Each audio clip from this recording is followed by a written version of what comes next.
in the woods with night danger. Snake Eyes, what?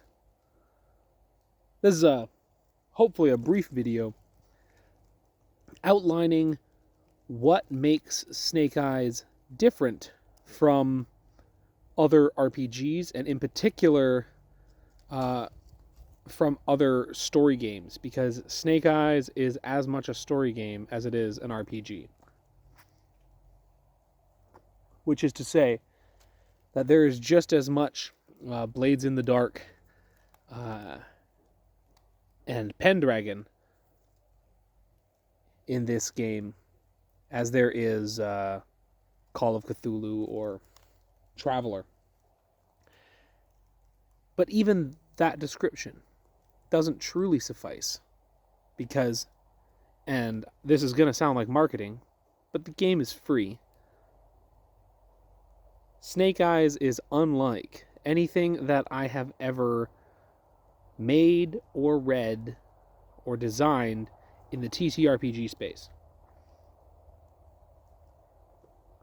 There is a fairly strong analog to the form of Snake Eyes in the form of the video game, the computer RPG Disco Elysium. In Disco Elysium, you have your main character, and he goes about his business, and anytime he attempts things or encounters situations, his skills, his stats, talk to him in his head. Audible voices making suggestions. The skill of doing violence says, yeah, you should punch that guy. Yeah, punch him right in the mouth. While your diplomacy skill says, whoa, first, ask him where he was last night. Like that sort of thing. You're controlling this detective, and you have this kind of Greek chorus of voices diegetically in the head of the main character, steering him around. So what Snake Eyes is doing is just making you the voices. It is making you, the player character, one of the voices communicating to this guy, this detective's head. However, unlike Disco Elysium, you are not an insane person suffering from amnesia. You're not an alcoholic. No, the voices are audible because the voices are real, actual spirits, actual minor gods. Player characters in Snake Eyes are minor spirits steering around a detective in a dying Earth portal fantasy. And if that sounds like a lot, it's because it is a little bit. But this video is less about like the lore or the flavor and more about the actual mechanics of steering a single person in the game world using multiple player characters as external influencers. And so I want to just kind of walk you through the procedure of a action in Snake Eyes. The detective has arrived at the outside of a warehouse. There's a guard on the front door, and he wants to get in, but he's not sure how. The referee opens up the floor to the other players and says, any suggestions? Now, each one of those players, rather than conventional stats, has pools of bids. Each pool is correlated to a type of action, a loud action, a slick action, a odd action, a good action.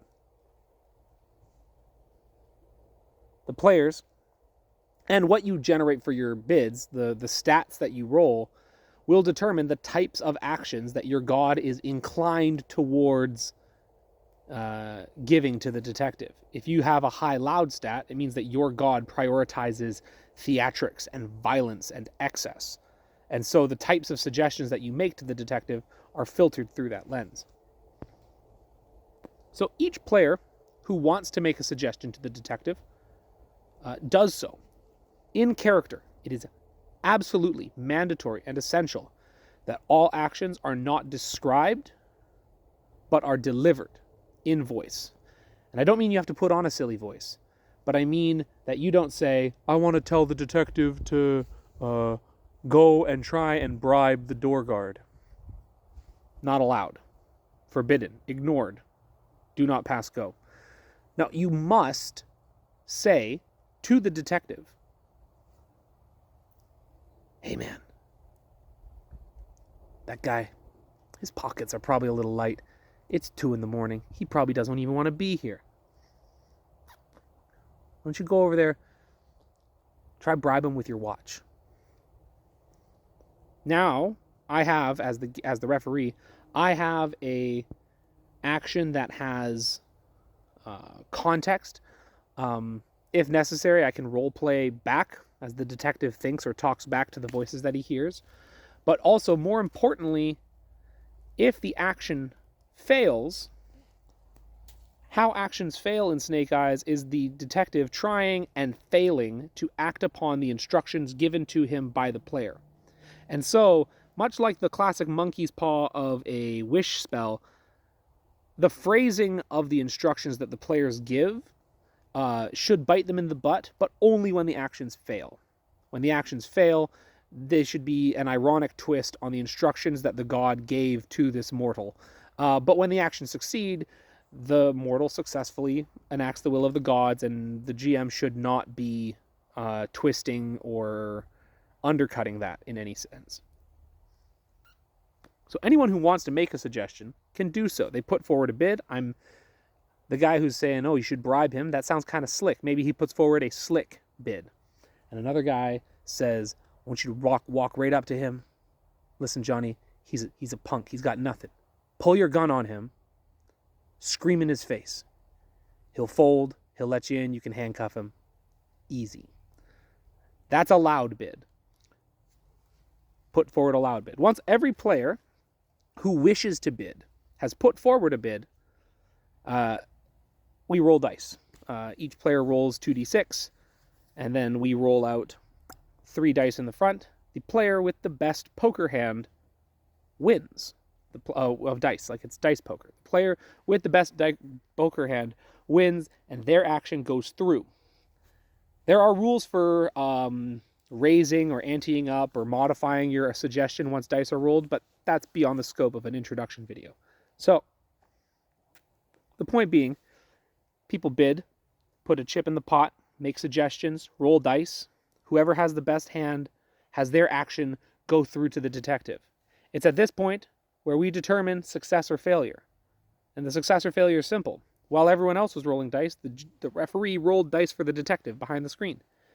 If the detective's hand is better than the winning god, then the detective asserts his will and, unfortunately, in his mortal foolishness, botches the instructions. It's a failed action.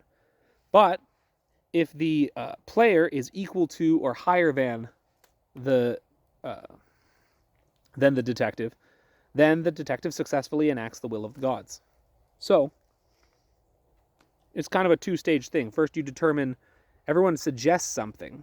You can imagine all the different voices chattering in the back of the head of the detective. Oh, you do this, don't do that, do this, do know that. And then we roll, we see whose voice comes out on top, who does the detective pay heed to, whose will he attempt to enact, and then is his will pliant enough to follow your instructions correctly, or is he going to muck it up by trying to do things his way or improvise? And that's it. Whoever bid the highest and wins takes all the chips, all the bids that were put in the center of the pot, and puts them aside. That's XP. So this game has a competitive PvP element baked into it where you want to oppose and subvert and otherwise act differently from the other players, because the only way that you get XP is if you propose ideas different from theirs and your idea wins. And so there's very much a intentional, we are in this together, but I'm the most important sort of approach. And that's the stick. That's the carrot. The carrot is the XP, but it leads you to PvP. But what leads you to cooperation And that's the stick. The stick is that this is ostensibly a mystery game. At the end of the session, if the detective knows more or has made obvious progress, and I think you player as a table, you can agree on that. If you're playing with people who are honest and not scummy. If the detective knows more about his case and has made progress on his case by the end of the session, then the XP gets awarded. If you goofed off and went on an everyone is John rampage through town and otherwise futzed about, no XP for that session. So you're always trying to undercut people and do things your way, but everyone's trying to still work towards the same goal, which is solving crimes and doing noir stuff. I think this is a good enough basic introduction. Maybe in a follow-up video we can talk about the additional rules for modifying actions once bidding has started, and the optional rules for gradients of success. Yes and, yes but, no and, no but. You know, that sort of story game stuff. But for now, the core mechanical loop, I think I've articulated it reasonably clearly. And yeah, it's a fun game. I think if you enter with the mindset that if you enter with a Braunstein mindset and not a D&D mindset or a conventional RPG mindset, I think that you'll have a lot of fun with this. It's a cool game, and I look forward to you all having a chance to read it. This has been Night Danger in the Woods. God bless you.